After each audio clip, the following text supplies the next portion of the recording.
Ibu bapa atau penjaga kanak-kanak yang dikaitkan dengan GISBH boleh mendapatkan maklumat mengenai keberadaan anak mereka menerusi semakan dengan pihak polis. Pengarah Jabatan Siasatan Jenayah Bukit Aman, Datuk Seri Muhammad Suhaili Muhammad Zain berkata, kanak-kanak yang diselamatkan melalui OP Global itu kini di bawah jagaan Jabatan Kebajikan Masyarakat JKM. Penjagaan kanak-kanak tersebut dilakukan mengikut prosedur yang ditetapkan.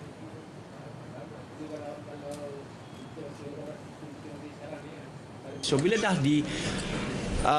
diberi di bawah jagaan JKM ada prosedur-prosedur dia tertentu untuk memastikan anak-anak ni diserahkan kepada orang yang betul-betul layak, dan bukan saja layak daripada sudut status dan orang panggil relationship, tetapi mampu menjaga anak itu dengan baik dan supaya anak itu kebajikannya selamat. Menurutnya, pihak polis tiada halangan sekiranya terdapat mana-mana pihak yang ingin mengambil tindakan undang-undang terhadap agensi terbabit OP Global.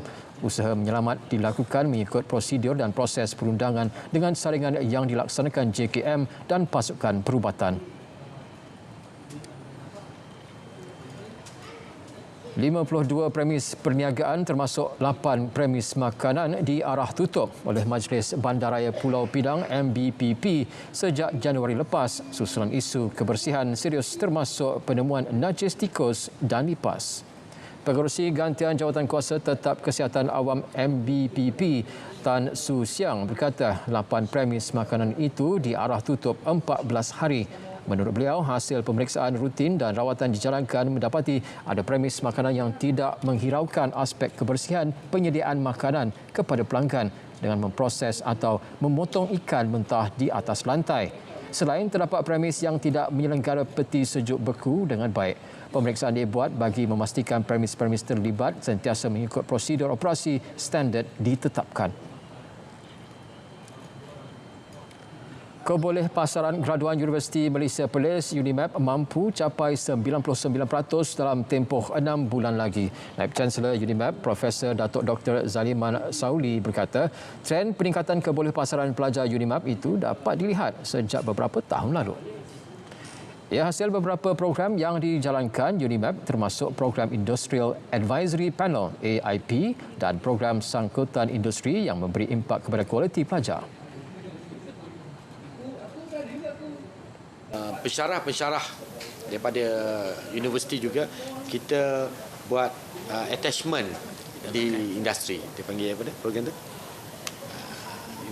Sangkutan 3 bulan, 6 bulan ataupun setahun di industri supaya mereka mempunyai pengalaman di industri dan dapat membawa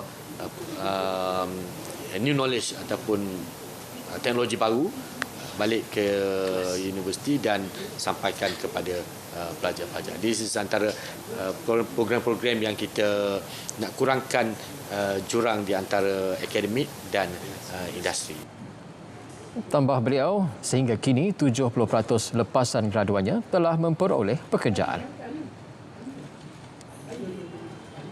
2,000 pek Hero Meals diagihkan kepada Angkatan Pertahanan Awam Malaysia APM di 6 daerah di Kedah serta anggota Jabatan Bomba dan Penyelamat Malaysia JBPM Kedah.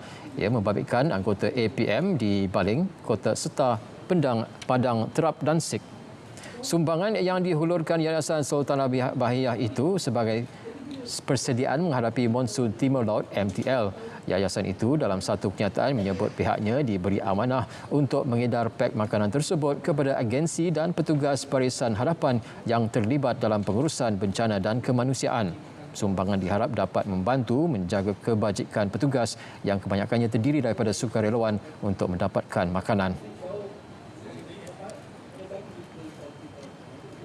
RM430,000 diperuntuk Risda bagi melaksana program pembangunan usahawan di Sik Kedah tahun ini. Program tersebut antara cabang utama model perancangan strategik Risda 2021-2025. Ia bagi meningkatkan purata pendapatan kolektif keluarga pekebun kecil sebanyak RM4,500 sebulan menjelang akhir tahun 2025.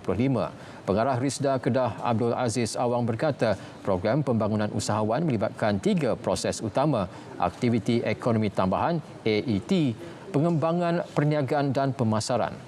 Daripada peruntukan itu, RM880,000 disediakan untuk program AET melibatkan 18 usahawan dan RM250,000 untuk program pengembangan perniagaan babitkan 28 usahawan. Ketika ini terdapat 13,934 pekebun kecil di SIG